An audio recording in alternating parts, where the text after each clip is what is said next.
Luke Rockhold versus Jan Blachowicz, UFC 139, Jesus, 239. Not middleweight fight, the light heavyweight fight. I mean, dude, Ralph Lauren's not going to be happy, man. He's losing those abs. He's getting a little fatty now. you take the safest fight in the light heavyweight division. You call out John Jones. You call out all these guys. He said that Weidman said that Adesanya looked a little slow. That's the middleweight division. I'm sorry, I'm thinking. But Luke talks shit too, man. He did, and then you're gonna go call Jan Blachowicz, who just got knocked out by Thiago Santos. Yeah, it just come on, dude. What are you doing? You're better than that. And you were a former champion, man. At least make some noise. What was his last fight? Was it the Yoel loss? Yeah, the knockout. Then you're coming in with Jan, like you're going to keep it safe, stay on the outside. I don't think he's going to go for it. Everyone has said that Luke would do great in the light heavyweight division, which I'm still curious about because if Yoel's knocking him into left field, who's to say that a bigger guy like a Thiago Santos, Anthony Smith couldn't knock his head off?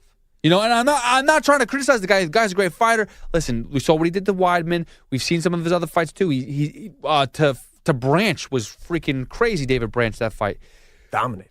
Yeah, but in this this bigger weight class, can you take a punch? Is it against these animals in the light heavyweight division? I mean, we'll see how much he was draining himself. You know, Till, man. True. Till didn't really go down with the biggest freaking shot against Masvidal. He left. It kind of looked bad, man. And Dillashaw went down by nothing. Right. With the Cejudo. Yeah. And I think they might be weight cut issues. No, you're right. Until it was funny, too, because he got knocked out twice standing up. It was one, he was out, and on the way down, another. It was phenomenal. It was a 3-piece and a side of soda, whatever. Masvidal's fantastic. I want to see that guy fight someone really good. That guy I won't mess with online. No. No. Him and see, you touching Francis Ngannou. When Francis Ngannou was in studio, you sitting there like poking him. No he's sensitive. He's French. You're lucky that he's smart because you asked him to punch you and he declined because he was worried about what would happen. I didn't think he hit that hard. He knocked out Arlovsky. I was like, dude, your grandmother can knock out Arlovsky. You didn't see that Overeem fight at that point in time, right? That Overeem fight was after that. Yeah. Yeah. If you saw the Overeem fight, you would not be doing that. Let's put it that way. My limb would be in the ceiling tile. Yeah. No way. Jesus.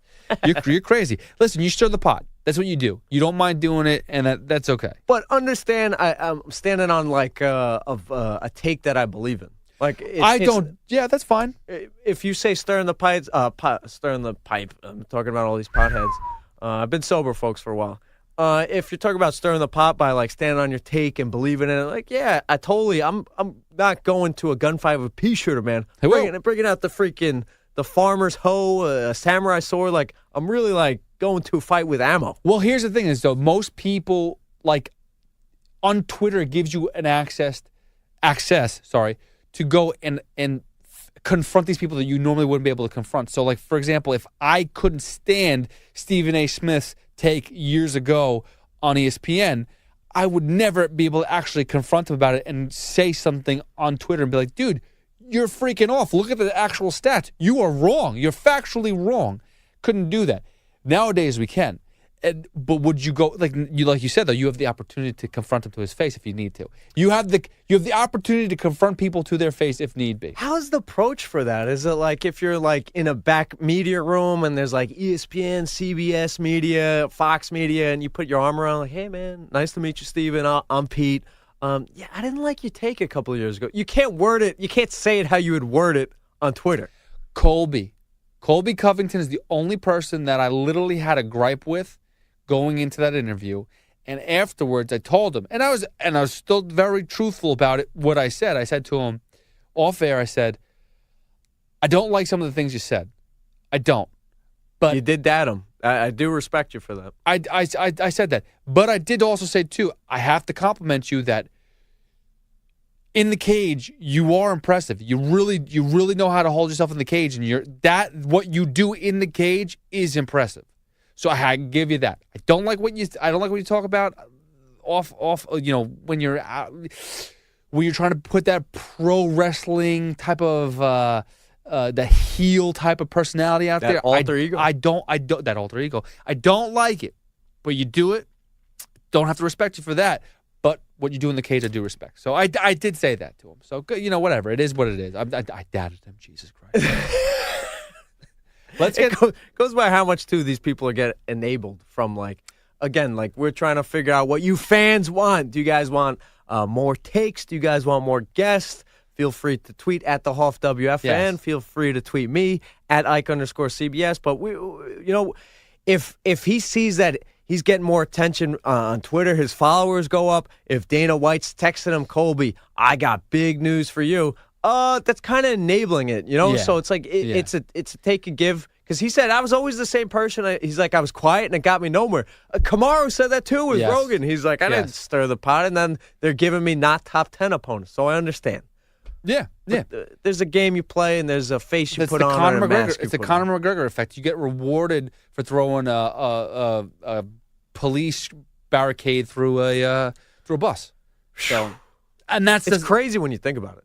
It is nuts when you think about what he did. But give it 5 years.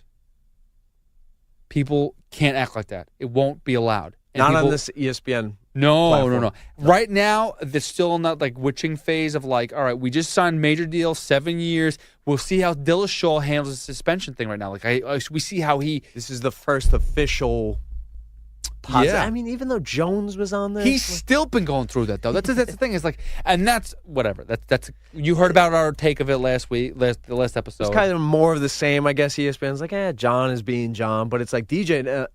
It's like, this guy's comes across as a clean cut. Yeah, he's super competitive and could be delusional on rematches, but whoa, this is an actual failed test for a prominent champion. Exactly. So we'll see how they handle that. I like that. The witching hour. Yeah, and we'll see how they do with people like Conor with the cell phone thing right now. They still haven't, as we talked about, they haven't tasted the full Conor McGregor fight announcement, main event with Conor McGregor. They're dying for that. Can they ever get it? I mean, if he doesn't stay out of jail. I said the straight rematch to Khabib would not do to over 2.4, but dude, being this is when it is announced, it's going to be a sit-down Sunday conversation with Ariel Helwani and ESPN. That is going to be freaking huge. Wow. That interview. Oh yeah. No, you're right. It's going to be huge. They're going to promote the hell of it. They're going to because it's exclusive for them. And they have so many different formats and so many different places to put it. Yeah, it's going to be gigantic. Might be $3 million, man. We shall see. Conor, man, the scariest part with Conor, for him to be a mentor, a role model for anybody, he's going to have to crash and burn really hard for himself to reset. Well, the sad thing is if he's a mentor to a lot of people right now and they see what he does outside the cage, is like, oh, dude, you could be reckless in it. James Gallagher, man. Talking all that shit, you get knocked out. Dude, he got knocked out bad. Yeah, he did. Well, that's the thing. We'll just only time will tell what type of effect the McGregor effect will have. It's the ESPN era, but we've gone through the Conor McGregor effect over the past year as well.